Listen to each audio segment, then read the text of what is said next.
വരാൻ വന്നതല്ല, ഇവിടുന്ന് പോകാൻ വേണ്ടി വന്നതാ.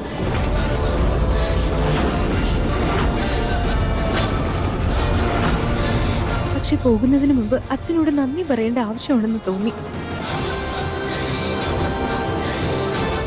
താങ്ക് യു അച്ഛ, എന്നെ സൂരജിനെ കൊണ്ട് കല്യാണം കഴിപ്പിച്ചതിന്.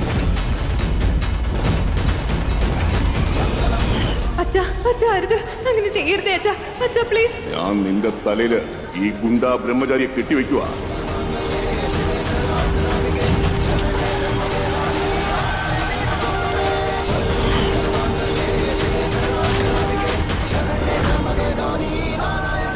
സ്വയം ഭഗവാനാണെന്ന് വിശ്വസിച്ചുകൊണ്ട് എന്നെ ശിക്ഷിക്കാനായി അച്ഛൻ എടുത്തൊരു തീരുമാനമുണ്ടല്ലോ. ഭഗവാൻ അതിനെ തന്നെ എന്റെ ജീവിതത്തിലെ ഏറ്റവും വലിയ സമ്മാനമായി മാറ്റി. സൂരജ് ഗുണ്ടയാണ്, പക്ഷെ രോഹനെ പോലെയോ നിങ്ങളെപ്പോലെയോ സ്വാർത്ഥനല്ല. അവന്റെ നാവില് നല്ല ഭാഷ വരില്ല, പക്ഷേ അവന്റെ കണ്ണിൽ ഞാൻ കണ്ട സംസ്കാരത്തിന്റെ ഭാഷയുണ്ടല്ലോ. അതെ, ഞാൻ ഗുണ്ടയാണ്. ഇടിയോ തല്ലോ കുത്തോ എന്ത് വേണമെങ്കിലും ചെയ്യാനുള്ള കഴിവ് എനിക്കുണ്ട്. അത് ഞാൻ ചെയ്യും. പക്ഷെ ഒരു പെൺകുട്ടിയുടെ മാനം ഉണ്ടല്ലോ, അത് മറ്റാരെക്കാളും എനിക്ക് നന്നായിട്ട് അറിയാം. അത് മാന്യനാണെന്ന് നടിക്കുന്ന ആളുകളുടെ അടുത്തില്ല. അവൻ ബ്രഹ്മചാരിയാണ്. ഒരു സ്ത്രീയുടെ മുഖത്തേക്ക് നോക്കില്ല എന്നുള്ളൊരു പ്രശ്നം മാത്രമേ ഉള്ളൂ. എന്നാൽ ഏതൊരു സ്ത്രീയുടെയും നേർക്ക് മോശമായി നോക്കുന്ന കണ്ണുകളെ കുത്തിപ്പൊട്ടിക്കാനുള്ള ധൈര്യം അവനുണ്ട്. ഈശാ മാഡത്തിന്റെ ദേഹത്ത് തൊടാൻ നിനക്ക് എങ്ങനെ ധൈര്യം ഉണ്ടാകണം? എങ്ങനെ ധൈര്യം ഉണ്ടായെന്ന്? അവൻ ശരിക്കും സമയത്ത് എത്തിയില്ലായിരുന്നെങ്കിലേ ഇന്ന് ഇവിടെ ഞാൻ ഉണ്ടാവുമായിരുന്നില്ല. പകരം എന്റെ ശവമായിരിക്കും ഇവിടെ ഉണ്ടാവുന്നത്. അയ്യോ, എത്ര വിചിത്രമാണല്ലേ. ഞാൻ ഒരുത്തനെ വല്ലാതെ സ്നേഹിച്ചു. അവൻ എന്നെ മരണത്തിന് വിട്ടുകൊടുത്ത് രക്ഷപ്പെട്ടു. എന്നാൽ ഞാൻ വല്ലാതെ വെറുത്തവനോ, അവൻ എന്നെ രക്ഷിക്കാൻ വേണ്ടി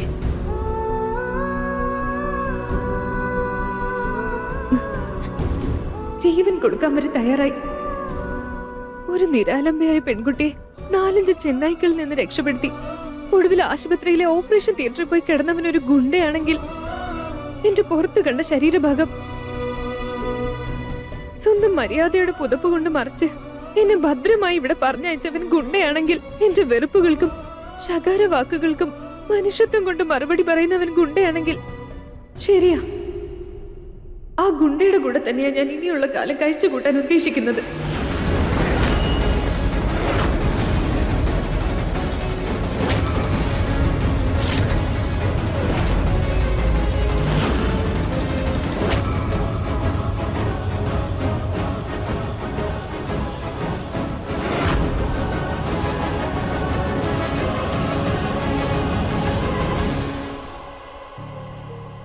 ബന്ധങ്ങളെ തിരിച്ചറിയുന്നതും ലോകത്തെ മനസ്സിലാക്കുന്നതും മനുഷ്യന്റെ ഉള്ളറിയുന്നതിലും ഒക്കെ എനിക്ക് തെറ്റ് പറ്റിയിട്ടുണ്ട്. പക്ഷെ ആ തെറ്റ് തിരുത്താനുള്ള ഒരു അവസരം എനിക്കിപ്പോ കിട്ടിയിരിക്കുന്നത്. ഞാൻ സൂരജിനെ വിവാഹം കഴിക്കണം എന്നുള്ളത് അച്ഛന്റെ തീരുമാനമായിരുന്നു.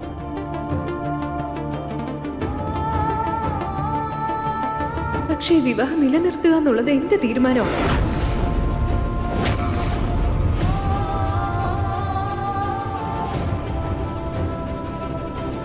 കുട്ടിക്കാലത്ത് അമ്മ പറയുമായിരുന്നു, കല്യാണം വെറും പാവകളിയല്ലെന്ന്. അത് വളരെ വലിയൊരു ഉത്തരവാദിത്വമാണെന്ന്. അമ്മ പറഞ്ഞ കാര്യങ്ങൾ എനിക്കിപ്പോഴാണ് മനസ്സിലാവുന്നത്. അച്ഛൻ ഞാൻ നിങ്ങളോട് മാപ്പ് പറയാൻ വന്നതല്ല, മറിച്ച് അച്ഛന്റെയും അമ്മയുടെയും അനുഗ്രഹം വാങ്ങാനായി വന്നതാ.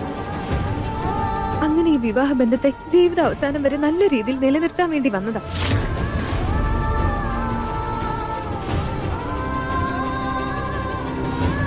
താങ്ക് യു ഗോപാലകൃഷ്ണ, എനിക്ക് ശരിയായ വഴി കാണിച്ചു തന്നതിന്.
കൃഷ്ണ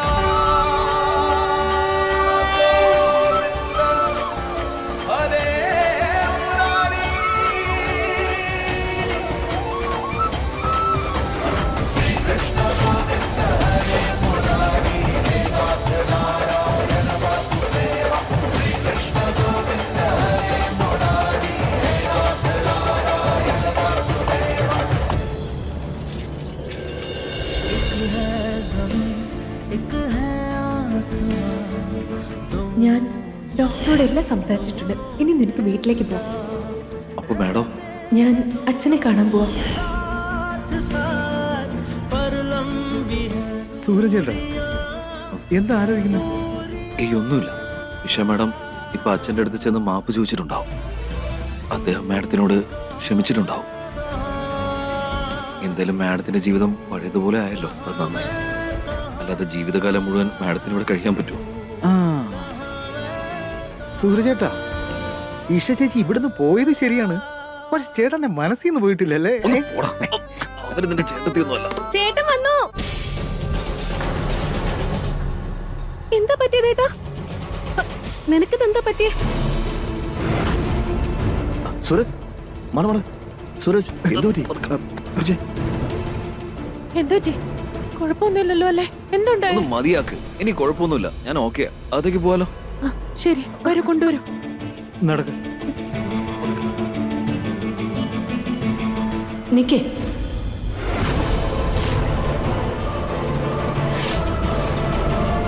വലിയമേ,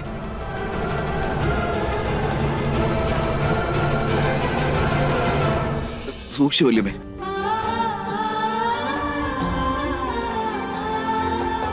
സൂരജ് മോനെ. സൂരജ്, വിദ്യ, നീ എന്താ അവിടെ നിൽക്കുന്നേ? ഇങ്ങോട്ട് വാ, ഇവിടെ ഒന്ന് നിൽക്ക്.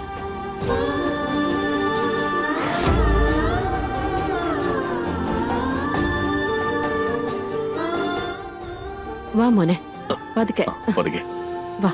വാ മോളെ.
ഇഷ മാഡം, നിങ്ങൾ എന്താ പിന്നെ ഇവിടെ?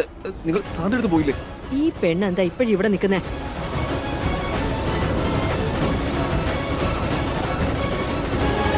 ഞാൻ സൂരജിന്റെ ഭാര്യയാണ്. ഈ വീട്ടിലെ മരുമകളാണ്.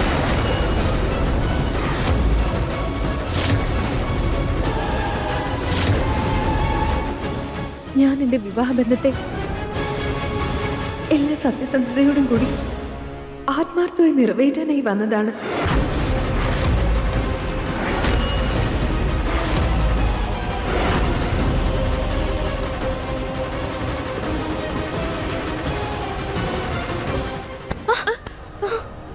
രാവിലെ ഉണ്ടാക്കി പുകിലൊന്നും പോരായിരുന്നോ? വീണ്ടും പുതിയ എപ്പിസോഡുകളായിട്ട് കയറി വന്നേക്ക.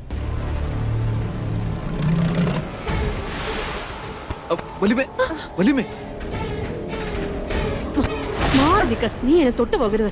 ഇഷ മാഡം, പ്ലീസ്, നിങ്ങളുടെ നാടകം നിർത്തൂ. എന്നിട്ട് വേഗം നിങ്ങൾ അച്ഛനടുത്തേക്ക് തിരിച്ചു പോകും. സൂരജ്, നിങ്ങൾ ഇത്രയും സ്ട്രെസ് എടുക്കാൻ പാടില്ലെന്ന് ഡോക്ടർ പറഞ്ഞിട്ടില്ലേ? അതിഥി, ചേട്ടത്തി, പ്രിയ, കാവ്യ, ഒന്ന് പറയൂ. ഇപ്പൊ ഓപ്പറേഷൻ കഴിഞ്ഞതേ ഉള്ളൂ. ഇവളെങ്ങനെ എന്റെ സൂരജിന്റെ ഭാര്യയാകുന്നത്? ഞാൻ പറഞ്ഞുതരാം.